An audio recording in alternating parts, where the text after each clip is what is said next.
దేవకన్య వరం కథ. ఒకప్పుడు ఒక చిన్న గ్రామం ఉండేది. ఆ గ్రామం పచ్చని పొలాలతో, మంచి మనుషులతో నిండినది. ఆ గ్రామం పక్కనే ఉన్న అడవిలో ఒక దేవకన్య నివసించేది. ఆమె పేరు సుందరలత. ఆమె దేవతల ప్రపంచం నుండి భూమికి వచ్చి, ధర్మాన్ని కాపాడడం, మంచి మనుషులకు సహాయం చేయడం ఆమె పనిగా చేసేది. ఒకరోజు ఆ గ్రామంలో నివసించే ఒక బాలుడు అభి తన తల్లి తండ్రులకు సహాయం చేస్తూ అడవిలో కట్టెపుల్లల కోసం వెళ్తాడు. అక్కడ అతను తప్పిపోతాడు. అంధకారంలో భయపడుతూ, ఏడుస్తూ ఉన్న అభిని చూసిన దేవకన్య అతని వద్దకు వస్తుంది. ఆమె అభిని ఓదార్చి, తన మాయశక్తితో ఒక చిన్న తినుబండారాన్ని తయారు చేసి అతనికి ఇస్తుంది. అభి తినిన వెంటనే అలసట పోయింది, భయం పోయింది. దేవకన్య అడిగింది, నీవు నిజంగా మంచి మనసున్న వాడివి. నాకు ఒక వరం అడుగు.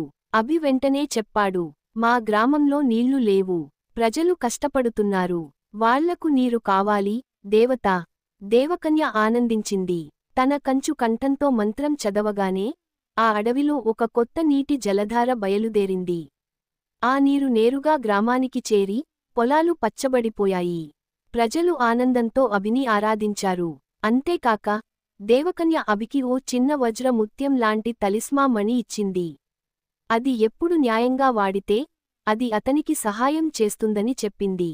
నీతి, ధైర్యం, మంచితనం, ఇతరుల కోసం ఆలోచించే మనసు ఉన్నవారిని దేవతలు ఆశీర్వదిస్తారు.